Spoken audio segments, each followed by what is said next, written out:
We're in the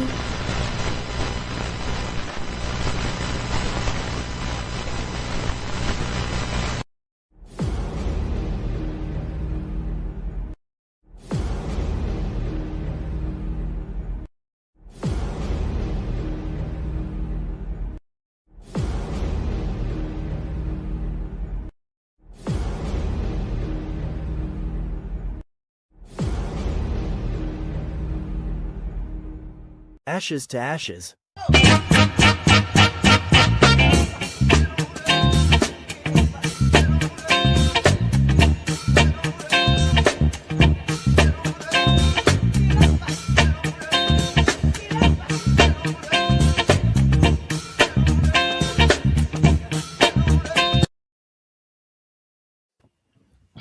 Hello, and welcome to the number one death care podcast in the land. We are in season 2 of Till Death Do Us Part, the podcast where we explore everything related to death, funerals, and stories that connect us all. I'm your host, Mike Hamlar from Virginia. We got an exciting show for you today. What's up, mother? What's up, the baby, the deacon, the princess, and the man? We all here, and we are excited for tonight. What's going on? What's happening? Yeah. I'm sitting here confused as to why I could not hear their entire intro. Are you on your phone or a computer? You gotta hit the button that say tap. It say tap for sound when it starts. Yeah. Yeah, that part. Yeah. All right. So what's going on, Charmaine? What's up in Baltimore? We got to get our special guest today, y'all. I'm telling you, she is amazing. Y'all gonna want to hear everything she has to say. She buried Whitney in Houston, y'all.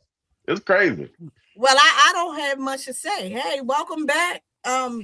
It Monday. I look like it Monday, so you know. Sorry, Feel like you've been working. Feel like you've been working today. I have. Yeah, she actually worked today. I have. Look at you. Look at you. We're proud of Okay, you. now You're muted, Warren. I don't know if you know now that. you're muted, being smart. Wait, Sean says she's got that cricket phone. He's The starting president- already. the president He's is starting starting already. The president's They go like, Keisha all right, Brown. Keisha Brown. y'all, listen.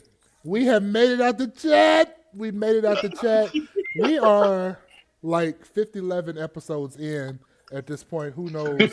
I think Mike is the only one that's keeping count. I am so excited for our guest on today. And it's crazy because I got to show the same amount of excited for the guest next week. Right. Yeah, get it right. Don't I wonder who that is. I am so excited for the guest today, especially if you have been watching her move and shake in this industry. It is an honor to have her with us, and I am just excited. So let's get to it. All right. Wendal, what's up? The deacon down there in Petersburg. Well, I just got to notice that like a couple of blocks around where the office is, they've shut it down. It's like a crime scene, something going on. But so I'm safe here tonight, I guess. I don't know what's That's what happened when you're in the hood. Yeah. I literally just got that. Anyway, good evening, everybody. Adrian, Tiffanie, Warren, Charmaine, Mike, everybody else on here tonight. Good to see y'all. It's been a whole 7 days since we've been together, and it feel like a whole. Yes. Anyway, Yes. we're blessed to be here tonight. We got a great show lined up. Mrs. Whigham is jewel to our industry. We're glad to have her. We ain't gonna take up much time. We'll turn it over to the princess. Hi, everybody. I'm running on fumes. This industry is getting the best of me this past week. We are in a busy season, and don't even know what day of the week it is. So I'm here, It's definitely Monday. and I'm excited for tonight. Brother Kyle Lefford is on. Yeah. Welcome, everybody. Welcome. Agnes. She got that cricket on. Sis Agnes is on. Yeah. Adrian, it's your turn. Mama Reid. Oh, what's up, Oh, I'm Adrian? sorry. I was waiting on the right introduction. I didn't get no introduction like everybody. What's going else. on? Adrian from the man from Dallas, Texas. I What's up, mean, bro? you know, D-man. I'm good, man. D-man. Look, I'm the black sheep today, so I'm black sheep, and I'm good, man. We out here. We got 100-degree weather in Texas, so we good. Are you Ooh, serious? Lord. Yeah, It And ain't you 100 haven't degrees. noticed? no, I'm serious. You're still Are you that for real? tall? Yeah, I'm serious. It's 99, but I mean, it is what it is. That's a wonder. I can't Hey, act Christy up. Johnson. I can't act up like I want to because I'm not in my chair that spins. I can't spin in this chair. What'll happen if you try to spin? What'll happen if you fall? I'm gonna out? be in the flow. Love Terrible. y'all. Hi, All right, man. everybody. I see all the people's comments. Yeah, everybody saying good Hi, evening, all of that. So we're everybody. giving people time to get on. Hey, look, we already got over 50 people watching, and it haven't even been a couple minutes in. So this is amazing. Look, Yes. we It's get like cold here in Philly too. I see somebody said it's 30 in Detroit. It probably was maybe 40 here in Philly and rainy, so it's yucky. we got up to 60, 70 in Virginia today. But look, we got to put our disclaimer right here. So the views of this podcast are those only of individuals and not any firms, corporations, organizations, or anything. It's just us six sitting here goofing off, talking about funeral service and death care. All right, so we got that out the way. Who would like to introduce our special guest today? Let's let one of our ladies. First of all, happy Women's History Month to our ladies Hey. that's on here tonight. Charmaine and Herstory. Tiffanie. Herstory. Get it right. It's Herstory. women's her story. We salute y'all. We salute y'all. Yeah. Women's her story. Barbara. So since it's women's her story, Barbara is going to introduce our guest because Charmaine Okay. ratchet. Okay. Girl. we have the infamous Miss Carolyn Whigham from out of New Jersey. For those of you who are not too familiar with her, she's going to give her biggest introduction. She is such a jewel to the industry. And just a little key point, she buried all of the Houstons, not just Whitney, That's not right. just Bobby, Christina. She buried the father, the turtle, Sissy. the ferret. She buried all the Houstons, but most of all, she's just a cherished gem out of Yes. New Jersey. So let's give her a round of applause. Mike, give her our applause button. He can't find Welcome in. There we go. it. Good job. Good job. Miss Carolyn, can you please let us know about yourself and some of your background? All your background. Well, good evening to all of you, and thank you for this opportunity. Just to give you a little brief history about myself and Whigham Funeral Home. Whigham Funeral Home was opened in 1940 by my dad. He was an uneducated person other than a high school education, but his dream was to be a funeral director. So being raised in a funeral home where we had a 3-story building, the first floor was the funeral home, the second floor was the residence. I'm a graduate of McAllister and St. John's University. I am affiliated with many of the organizations, particularly the NFDMA.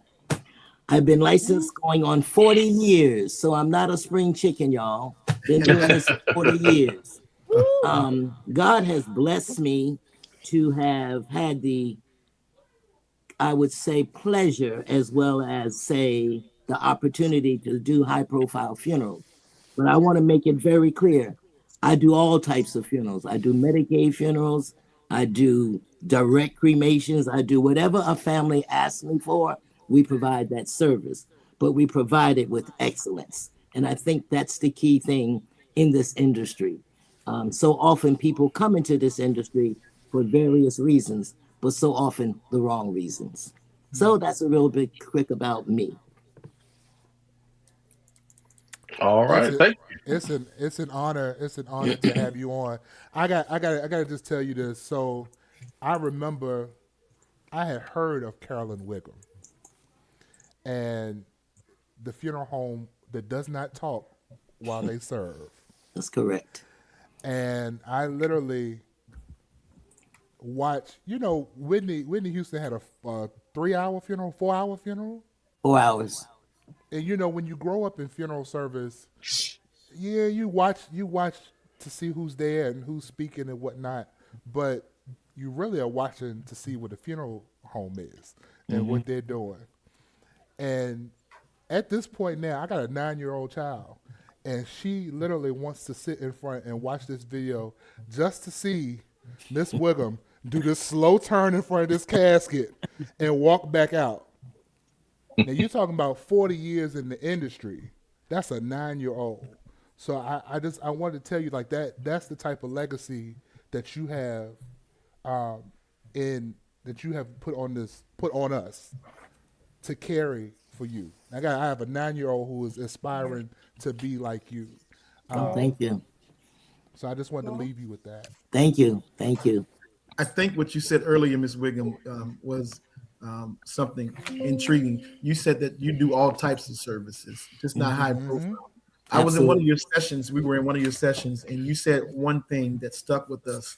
You said, "I treat every funeral as a high profile funeral. That's There's no correct. big funeral. There's no little funeral. You treat every family." And I thought that was because you serve senators, you serve mayors' family, you serve everybody, but everybody that comes to your door gets the same treatment. And I thought that's an admirable comment to have about your business. Thank you. Yeah, that's important because so often every day is not a high profile funeral. It's not. Right, right, Absolutely. And if you just wait for that, then you're not going to be in business very long. right. But if you give the same type of service to every family, they don't feel that form of discrimination or why you do this for one. We treat our families across the board, and that's what's most important. Right.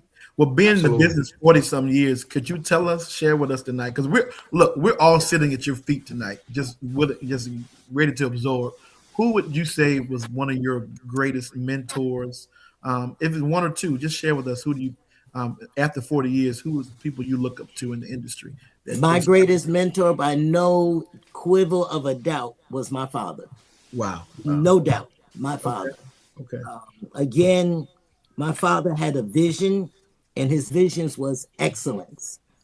Growing up with a single mother, two other brothers who all also came into this industry, it was a thing of family. Now, I'm going to share this with you. My Okay. father's philosophy was this: if you eat here, if you sleep here, you work here. So, Period. so as a kid, 7, 8, 9 years old, Saturday mornings was not outside playing. Saturday mornings was working.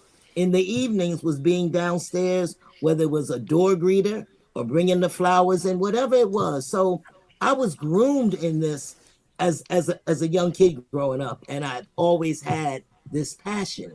So I love what I do. Is it strenuous? Is it tiresome? Absolutely. If I could change some things, I would. I'd spend more time with my family. But, at this point in my life, I'm realizing that. So that's one key thing that I would share with you all being younger. This career can eat you up, take every Yeah. strength from you. So you have to learn how to balance.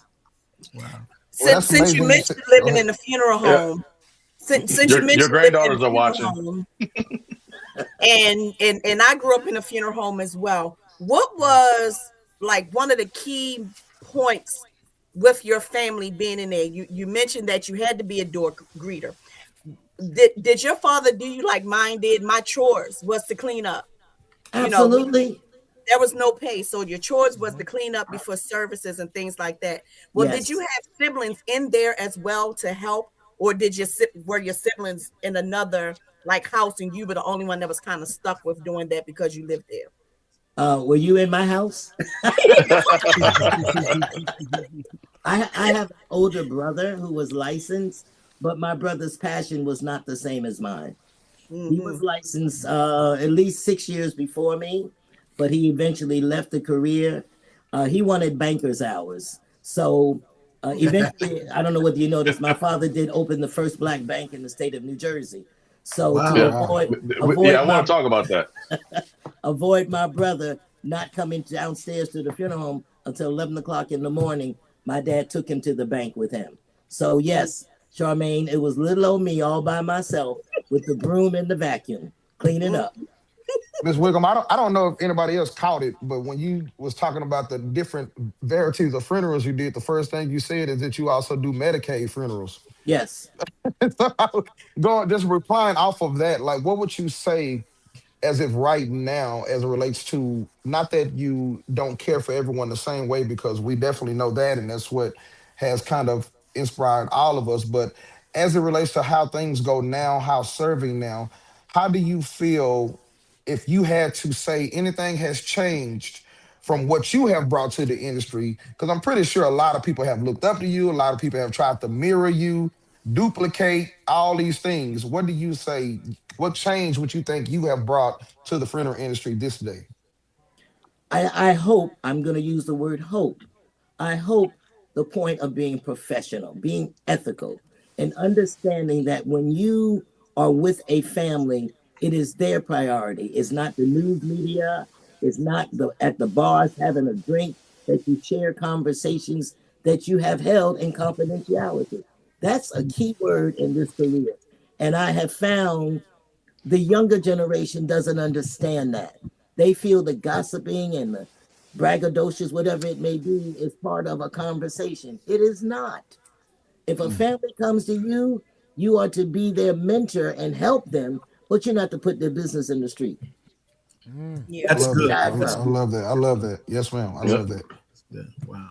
Okay. I love that for sure. So what in the industry? Because you got a lot of years left. You got a Oh lot of yeah, years to go, yeah. She only and 25. I don't know why she's talking about she got 40 a lot years. of years left. Um, what in the industry is exciting to you as you see it change and you've seen it evolve over 40 years? What are you excited about seeing in our industry? I love the more stressful a funeral is, the happier I am. You know, Yes. I'm She's a serious. gamer. She's a gamer, y'all. High profile funerals, honestly, I get the biggest bang out of because of the structure that is required with my staff. And I don't have a large staff. I don't want a large staff. I Mm-hmm. don't talk on funerals. We go by signals. So I remember this. I'll share this with you.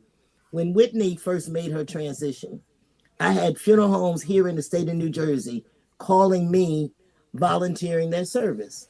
And I was polite, but I said thank you, but no thank you. Reason being, if you haven't worked with me, you can't come on the day of, the day before, or 2 days in advance and say, I want to volunteer my service. So some Right. people got their feelings hurt, but I knew and we know how to structure funerals. And that's important. Mm-hmm. Families understand one thing. They pay you a fee. Funerals are one thing that you can't do over. You can have a birthday and mess up, Hmm. and next year get the right cake. You can have an anniversary and the dress gets messed up. You can have a whatever. A funeral is one time and one Yes. time only. You got to get it Wow. Wow. from the door. Amazing. Amazing. Amazing. Since Miss Carolyn, you were talking about that, I hope I'm not out of order, Mike. Since you were talking about that, when we heard of the unfortunate passing of Whitney Houston, I knew in my mind, I said, Whigham Funeral Home is going to take care of this service. We all knew, we just knew that because Mhm. your past relationship. Could you explain, um, I guess, how that went when you first got the news of Whitney's passing? I know a lot that you can't share publicly tonight, but we'll just share in a safe space enough to share with us your reaction when you first got the call that Whitney Houston had passed away. Well, I'm going to be very candid with you. I first heard it on the news, and within Oh, 10 minutes, my cell phone was ringing, and it was her mom. And her call to me was, Nippy is gone. Go to California and bring my baby home. Within 2 hours, I was on a flight to LA to orchestrate getting Whitney back to New Jersey. And it was not an easy thing, but we got it done. And I'll share this little part with you. She was at the medical examiner's office. And once she was taken there, the news media was outside that facility awaiting for a hearse to come, whether it was a black funeral home or a white funeral home. They just was beckoning, assuming that it would be someone to come. So I reached out to the medical examiner's office and I asked them if they would bring her to me. I've never known a medical examiner to bring a human remains to a funeral home. Right. They wow. did. I selected a funeral home out of in the city of Compton, not LA. Compton is an urban community that's not very wealthy, but I didn't think the media would follow anyone to the city of Compton. They won't And come to that's No, LA. I where, don't think anybody will follow anybody to come. Right. Look, and that's You where had all them dots everything took connected. I place. love it. I Yeah, love that's where that. I ain't everything never took heard of an place. ME office bringing them either. And that's where it took place. And then we took her and we were on Tyler Perry's plane to bring her from LA back here to New Jersey. But again, I want to say this. We were getting many phone calls from the media and from the general public asking us if we had her or were we going to have her body, and we refused to give out that information. And I think it's a key point that we as funeral homes need to understand. There is a confidentiality level that we must maintain. I know it's not a wonderful thing to say, oh, we got this body, we got that body. Recently, about 10 days ago, we had a gentleman by the name of Oliver Grant, also known as Power, from the Wu-Tang Clan company. His mother said, I do not want anything publicized. And we didn't until the day of his funeral. So again, being confidential with everything is extremely important. And I think a lot of us have lost that or don't use it.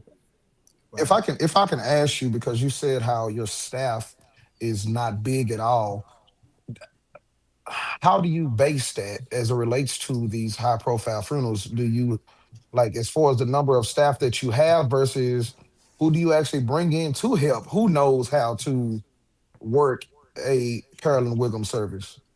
I got 3 key people, and those are my key people. It's my daughter and my partner.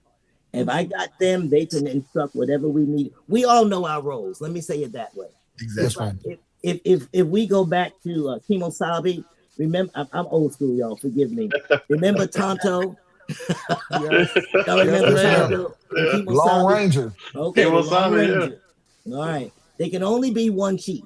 If that chief knows how to delegate, and the people that is delegated to know their roles and know what their responsibilities are, it can be done. I might call the driver, but I'm not going to call in anyone beyond that. Right. I do. I love it. I respect Speaking that. of drivers, this is a story that we all like to hear. We already know where it's going. And everybody else needs to hear it. Everybody's So waiting since on you it. brought up the driver, let us know how you inform your drivers of the right way of doing things on a service. You put me on Front Street, right? Yeah, I love it. Those- Yes, ma'am. So there was a particular funeral that we had, and one of my drivers was driving the limo. And I'm a stickler about the procession. I want the cars tight. If there's a lead car, that lead car has to be able to see the line. So that means that lead car needs to move out a little bit more to the left, and the other cars kind of stay focused to the right. Well, this limousine driver, if the lead car, which I was driving, edged over to the left, he edged over to the left, which prevented me from seeing the line. Then he began to drive very slow with a lag that cars could come in between. So to make a long story short, I kept beckoning for him to come up. He refused. So I stopped my funeral on a major street in Newark, got out of my hearse, told the driver to get out of the limo, and he wanted to know why. And I told him because he was not driving my vehicle the way he should be driving it. Fortunately, on this particular funeral, I happened to know one of the family members that was in the limo. And I asked him if he would take the place of my driver, and we continued on with the funeral procession.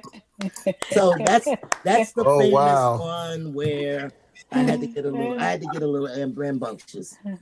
So my question is, did the driver get in the passenger seat, or did he have to find another way to get to where he was Oh, unfortunately, he had to find another way home. And listen now. That's what I wanted to know. To make matters worse, he didn't have any money on him. So he had to call his daughter to come pick him up. And the daughter wanted to fight me, but I kind of calmed it down. Oh wow. So that was his last day? Absolutely. Absolutely. See, that's real. You said no on the job training today, sir. So you're done. And in that situation, you can't fault nobody but yourself because they've been trained. You've been trained properly. Get out. Right.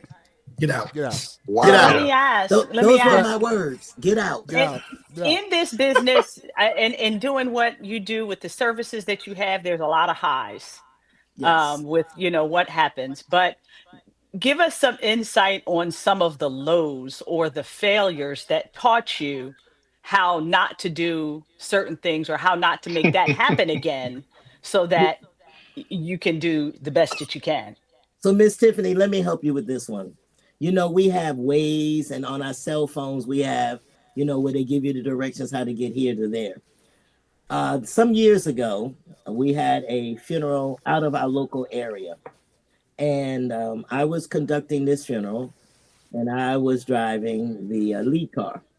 The time to go to the cemetery, I had not done what I learned from subsequently to that. I did not do the route. So, approaching the cemetery on a highway, I continuously made the wrong turn.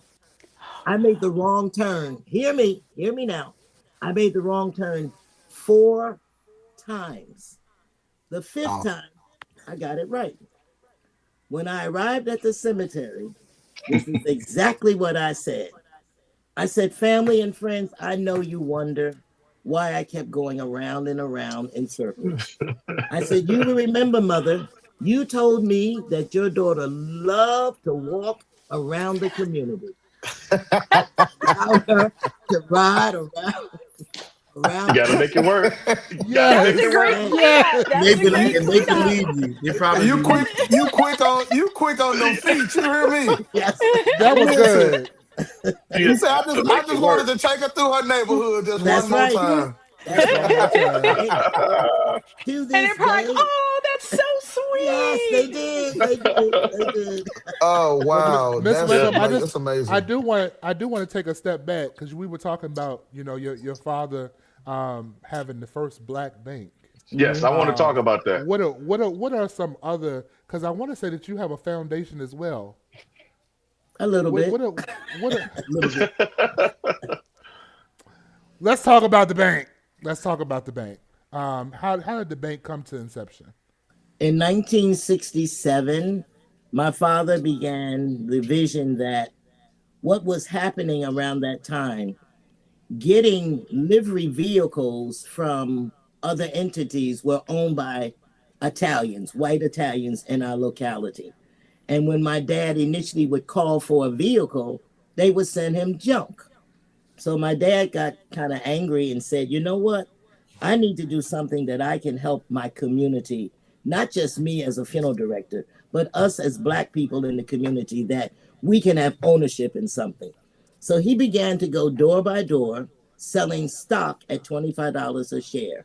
And in conception of 2 years, the bank came to fruition and opened up as City National Bank of New Jersey. That's Wow. how Are they still it started. operating Yeah. or? City National Bank is now closed. Unfortunately, once my dad retired, a gentleman came in as the chairman and president of the bank and did some bogus stuff, and they came in and shut it down.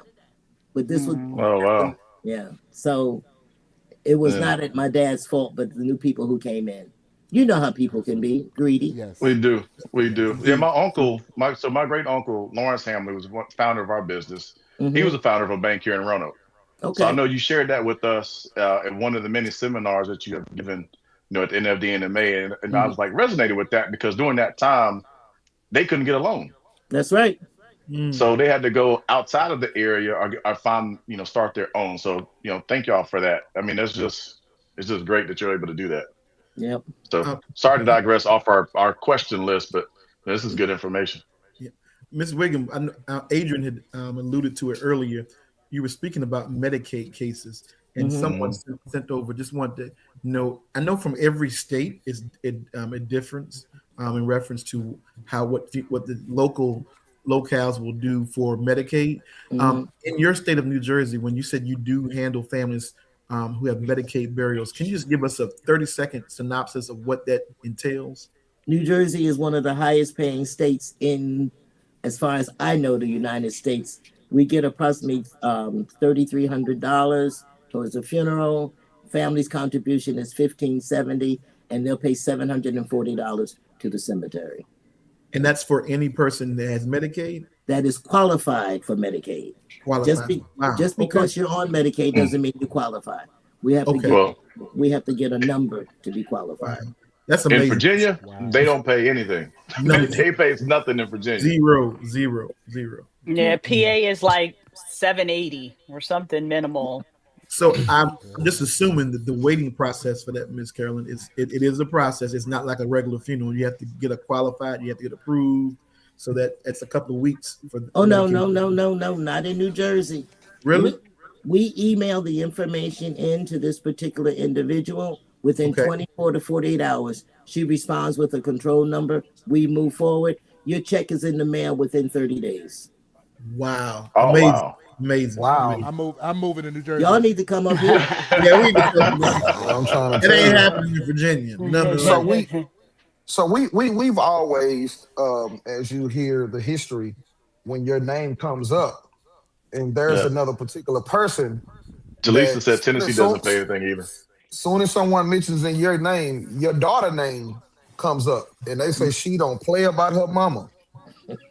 This is, of course, black. This is Black Women's National Black Women's Month, and so I just wanted you to not only salute, but we also want to appreciate your daughter, who I've heard looks out for you. I don't know her name. I've never met her personally, but I just wanted you to give Is her it her Kara or flowers while Cara? she's due. It's Kara, Cara. Kara. She's on Well, here. can She's you? watching. She's yeah. watching, She's but I wanted watching. her to talk about her daughter. Well, if you see me, you see her. Right. That's what Yeah. we said. She don't play about you. You know, Yeah. it's funny. It's funny. My daughter got her license on the day of my father's birthday. You Oh understand? wow. Wow. And emotionally for her, that has been her thing. But we all were trained by my father. Good stuff. Um, we've always lived. When I came back from California, my children were here at the funeral home. So my parents basically were raising my children while I was at McAllister.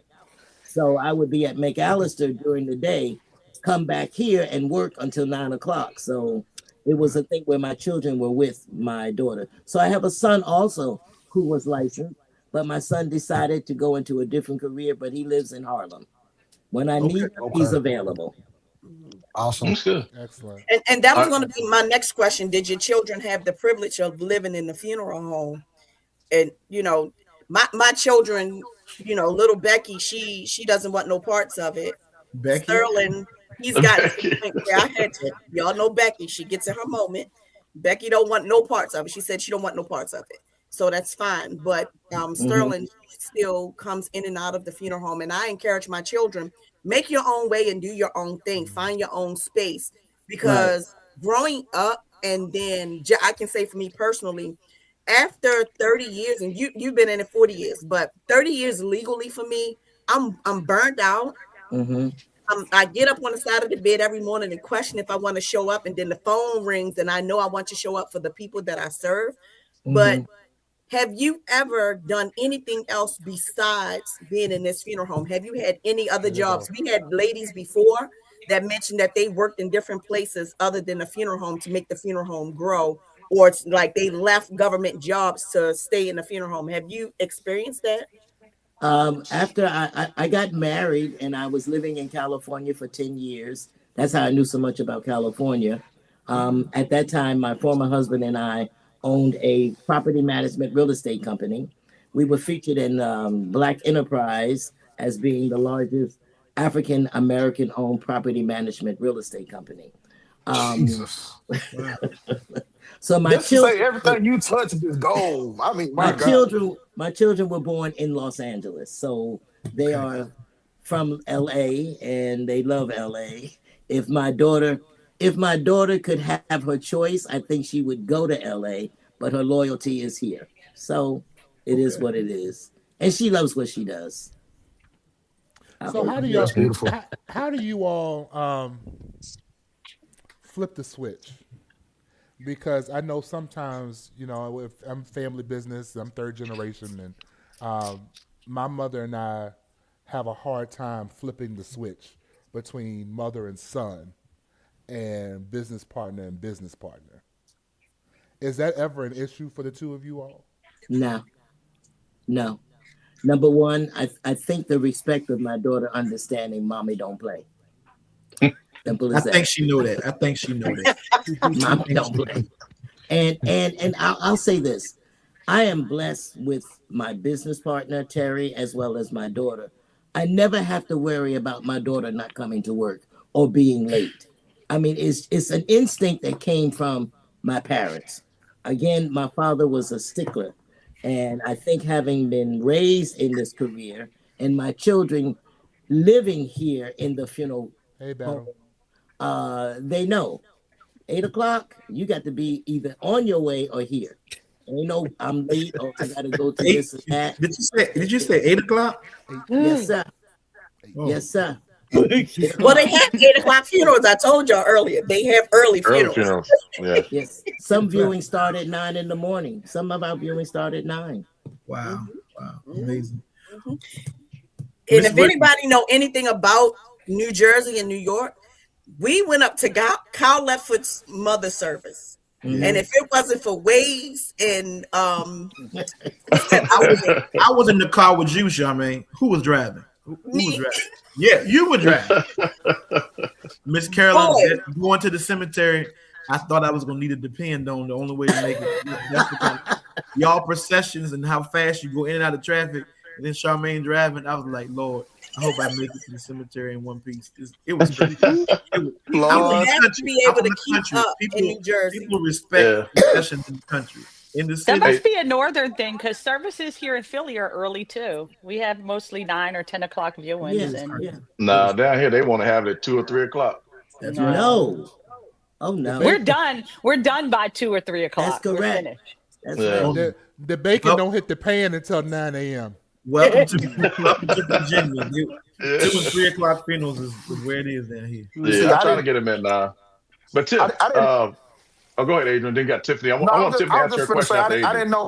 didn't know whose was who because I was looking at them saying the grandchildren on her and all this. I didn't know whose was who. So so your son and your daughter, as well as your grandchildren, are on here watching. I didn't know who was who at first until they made their last statements a whole while ago. family's So on thank here. y'all for watching. Yeah. So Tiffany, you want to ask the question you've asked all of our guests? Yes, this I month? do. Yes, So we I can do. go ahead. Yes. Yes. So go right ahead. They're all haters. They hate that us women, we gotta stick together. So Mhm. as I've asked all the other women, and this is my question for us all, as women Help in us, this Jesus. industry, Thank you, Mike. we already face enough. My question is how do you handle the people that are in the industry that when we as women do things, we're looked at as being bitchy or pushy or all the ugly negative words. Mhm. Yet if a man does the exact same thing that we've done, he gets a pat on the back. Right. So how do you deal with those type of attitudes of people that think that we're being when they're great? We'll ask it. I think the easiest way to respond to your question is, Tiffany, is I don't take no. We got it. We got it. Oh, please, just go ahead and say it. It's just because it's you. I mean that by saying this. I'm comfortable in my spot. If you understand what I mean. I'm comfortable that what I do, I feel that I'm knowledgeable to do. There are some, I'll give you the best example.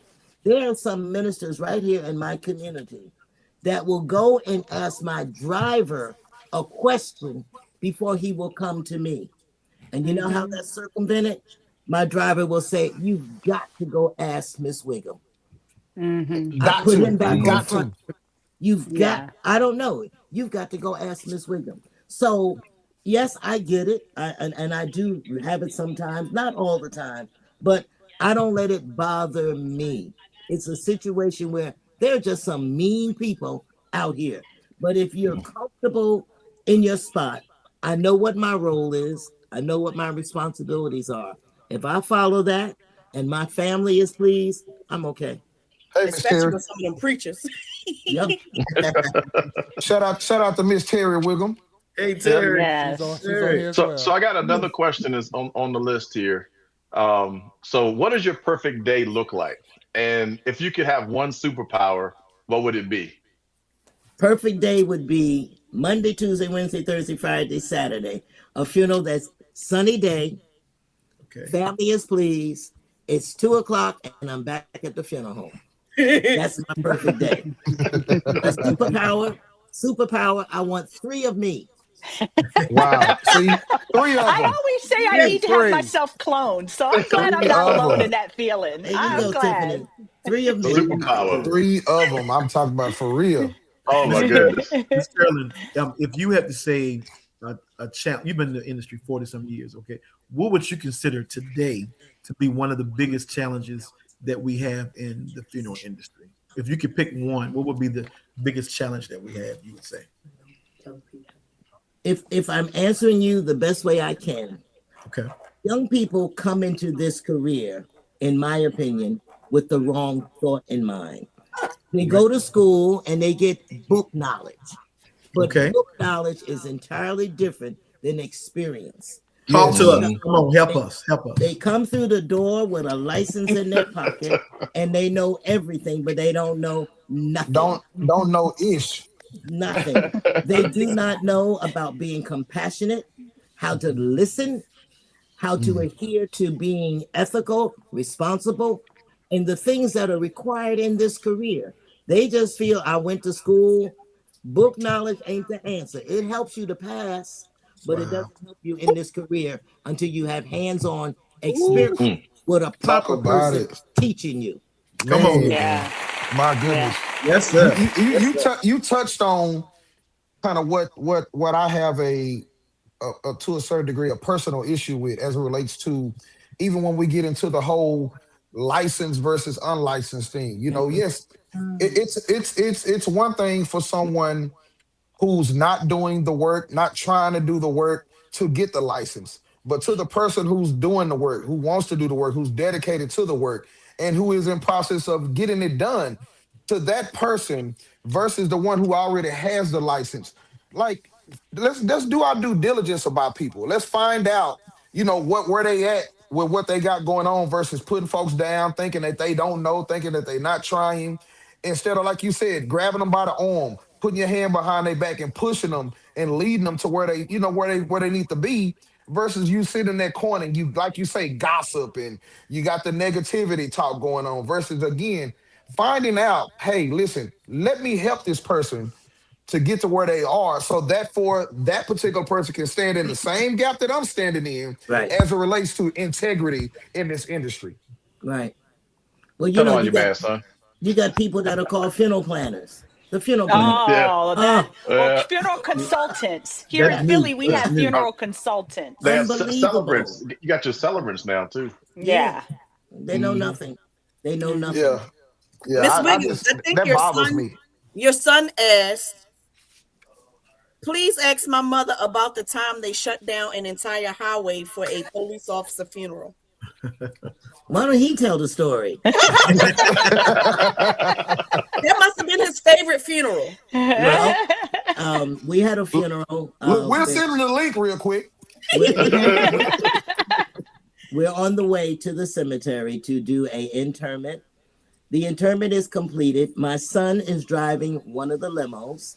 It seems as if we didn't know this, but one of the passengers in the car had a warrant for doing a murder, and the police had been following in unmarked cars unbeknown to us. So as we come out of Rose Hill Cemetery, which is on a major highway, they shut everything down, get out their vehicles with long shotguns and all of this, and barricades the limo.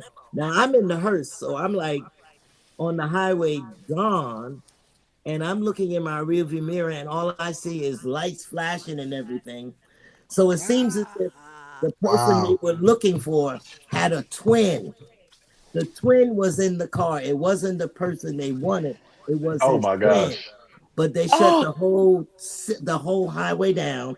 My son almost had a baby because when he saw the cops with the guns, it was quite interesting. So I guess that's the one he remembers. Listen, I bet it hard is to the one he forget. remembers. Yeah, Right. that's hard Yeah. to forget. Right. You can't let that one bypass. Like, oh. and on that note, I would have retired. That's it. I'm done. I'm done. See, that's what happens in the North. That's what happens in the North. It happens everywhere. Nah. No, There's not some the humdingers in the country. South too. Yeah, there's some humdingers down there. Yeah, we got some stories down here too, but that's for another day. So we got about another like 12 minutes. So we got a few more questions. So y'all go right ahead. Miss Whigham, what do you do? What do you do for pastime? Like, what do you do when you're not in the funeral home? Sleep. Okay. I really enjoy. We have a summer home in Asbury, which is down the shore, and we go down there and we spend time. We have a farm that my parents bought this property in 1957. It's 8 acres of land, and on it, cows, horses, goats, sheep. So every summer, My type of party. every summer we open the doors to the students of the high schools in our local area, giving them the opportunity to understand. You know, here in the inner city, all they know is asphalt and concrete. When they go up there, they get that green grass. They see the garden, the swimming pool. This property is surrounded by a creek, completely surrounded. So they get in the creek and they play. It's just a different experience that we're exposing our young people to. So that's what I do. I like to read also when I have the time. All right. One thing, Ms. Whigham, a lot of people on here tonight don't know is that you were one time in Petersburg, Virginia at VSU. Oh, yeah. Big shout out to all the VSU alumni that's on right. tonight. Miss Carolyn was on the hill at one time. You know, when Hell State. They thought Hell State. Hell State. when I was at Virginia State, I was Miss ROTC, and that's Really? where I got the name for the little general. All right. That's what they call me. Good stuff. I'm only 5'2". I'm never going to be able to not see that. I'm never able to not see that. The little general. Wow.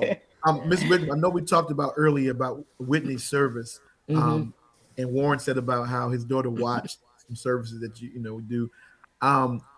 The outfits that you guys had on at the service, phenomenal. The funeral, the apparel. Could you tell us a little bit how that was coordinated? It was so beautiful with Whitney's casket. And when you came in that aisle, that's the only thing I remember. When you came in that aisle at the service, it was like, voila. It really. So can you tell us a little bit about the how you picked it, how you chose that? Or all of the apparel that Whigham Funeral Home provides or wears is done by my partner, Terry. I'm not surprised, honey. She is the one. Oh, it was all that and some more. Yeah, she Terry, is. you got it, Terry. You got it. Love Miss it. Terry be doing it. Oh, I love it. I love it. Yes. The gold skirt, Hey, Raven. the flying gold skirt. Oh my God. That was so flowing. That was so Miss Terry. Oh my Lord. You Beautiful. talking about a classy lady? I was late for work for that service. You hear me? Were you? I called out. I sat in the house. I said, I'm not leaving this house until a benediction is given. I will sit right here.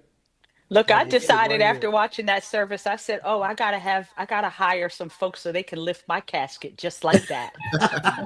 I was like, and they lifted it up and started walking. I said, "Oh yes, I need that." So I'm glad you brought that up, Tiffanie. But you know what? I'm gonna share this with you. The gentleman who acted as pallbearers and I never ever practiced. Wow. I did not know the song they were using as the procession. It was timed perfectly. It was. That was God, y'all. That wasn't me. That was God. Were they professionals? Nope. I had no idea what the song was. I had never practiced with the pallbearers to know when to turn. Did not. That was all God. Wow. Wow, it was perfect. Well, where did they come from? Were they like a company, the pallbearers? They're a professional company out of New York. Yeah. Okay. They generally do a lot of work for Frankie Campbell, if you're familiar with that funeral home. Yes. Yes. They generally do a Yeah. lot of work for him. Yes. Okay. Let's. I want to kind of shift a little bit because we got about 10 minutes, because there are some other names that we don't hear about a lot. We talked about the Bobby Christinas. We talk about Miss Sissy. We talk about Mr. John Houston. But let's talk about the congressman's Donald Yes. Payne, senior and junior, Yeah. and navigating that type of event. You can't say it's a funeral because that's an event, like with the security and whatnot. How do you navigate that? So not only with the Paynes, and we also had New Jersey Lieutenant Governor Sheila Oliver. So again, with all of that, it was coordinating not just with the local authorities here, it was the Capitol Police, it was the FBI, it was the security for all the congressmen, it was security for the governors, it was 3 busloads of governors that came to the funeral. I mean, it was a lot of coordinating, the helicopters. The day of all 3 of these services, they had to bring the dogs in to go into into the facility to make sure there were no bombs. It's a total different experience. But again, I have to say this, as long as you know your role as the funeral director and you maintain that role, they give you the ultimate respect. But if if you act like you don't know what you're doing, they will get you. They will not embarrass you, but you will know, oh my God, I should have known that. So with all 3 of those funerals, we had to meet with the pallbearers that were carrying the casket, and they had to practice because they did not know the weight. It was a lot. Then with the oldest Payne, the father, they had the cortege, which was like they did for Jesse Jackson recently, where they had the horse on the black cortege, and then they did that for for Donald Payne Sr. So again, the route, the procession, all of that, it's a lot of coordinating with all the different entities that come out of Washington, D.C. and Trenton. Wow. Wow. That's a lot of navigator. That's Yes. a lot of navigator. And That's work. You love the thrill of that.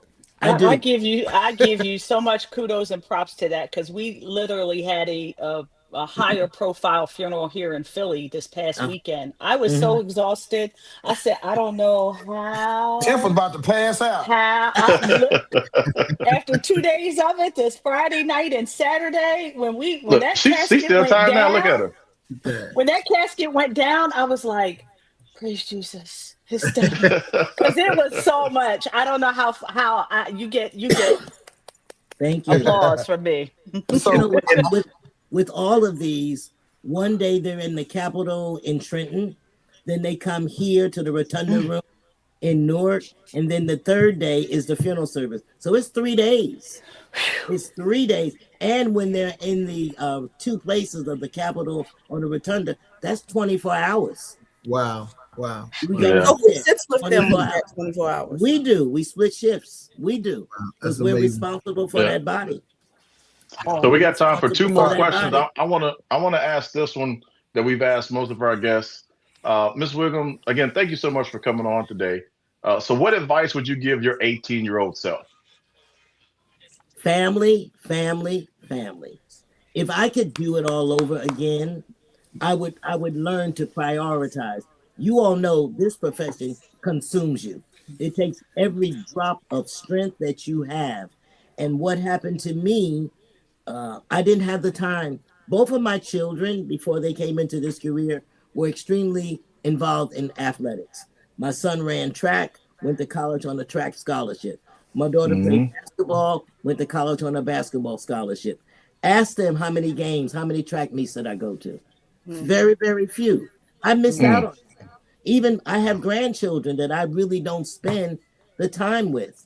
I mean, they're right here in New York, which is a 20-minute ride, but I'd be so exhausted come Saturday night go to church Sunday. All I want to do is rest. So if I give any suggestion, is learning how to prioritize and know when to say, I'm not. Stop. Yes, Lord. Yeah. Amen to that. Amazing. I That's literally good. just told. That's good. I literally Thank just you. told a bunch of high school kids that same thing. I was like, this one. That's one thing I said I was breaking. I said, I'm going to make sure that I can be the soccer dad, the basketball dad, Right. all of that. Because when all else fails, that person's going in the ground or that family is going to be served. There's no telling if they're going to come back or not, but you will never get that game back. That's right. That's right. Yeah. Wow. Yeah, my daughter will be a senior next year. I done already told some of my yearly contracts with some other schools.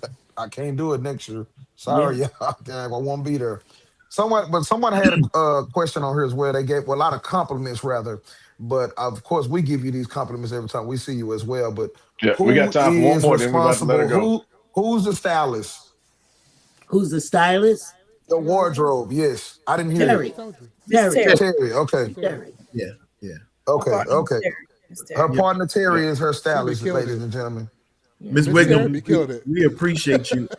Just when we're at meetings, although Cal and Sean try to have you to themselves and buckling, they just try to take you away and go to dinner and get you from us. But we appreciate the way that you just interact with the young people of NFDMA, everyone.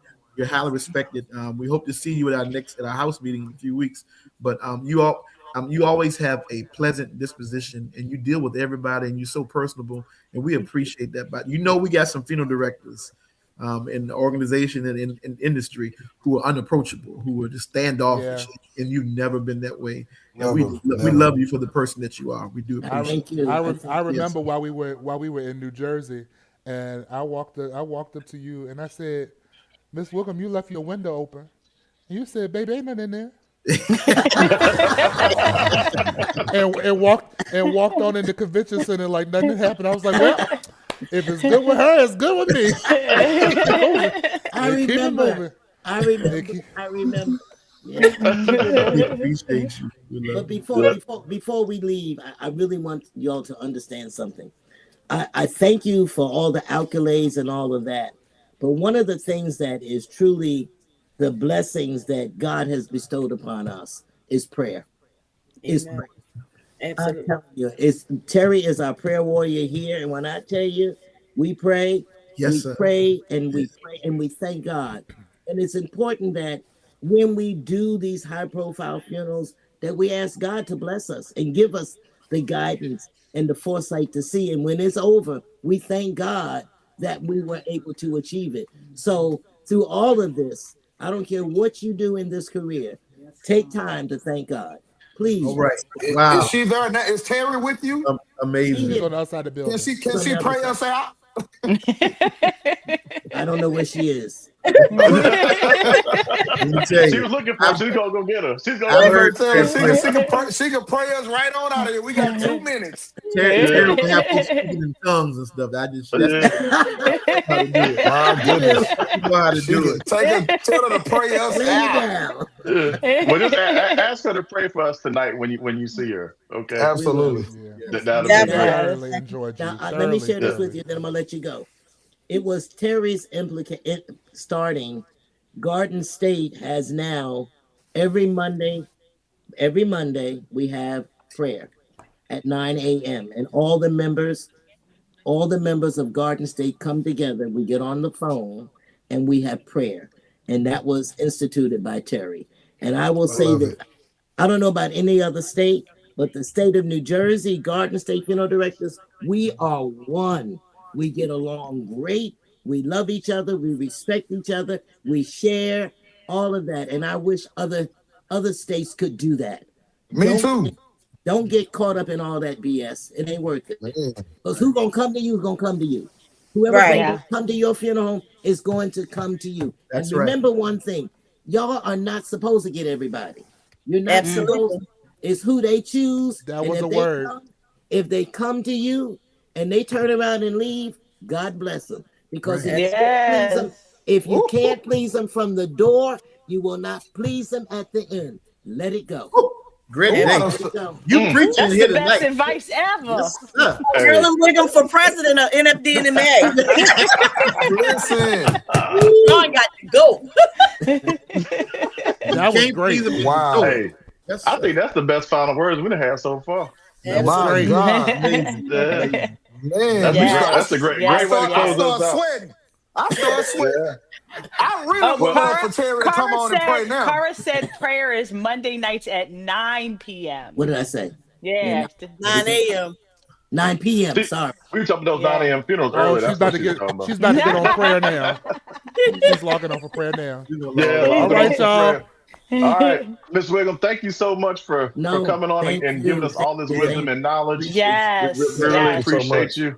Appreciate it. Let's go and Anytime. give her a We hand. appreciate you. Thank you so much, Thank Miss you. Whigham. We love you. Thank We you. Love you appreciate you. too. Thank And you. thank Awesome. your children for logging in as well. We greatly Absolutely. Yes. Thank y'all. We Yep, appreciate the y'all. whole Thank y'all family. so much. Okay. All the And New to Jersey all and the everything. Thank y'all.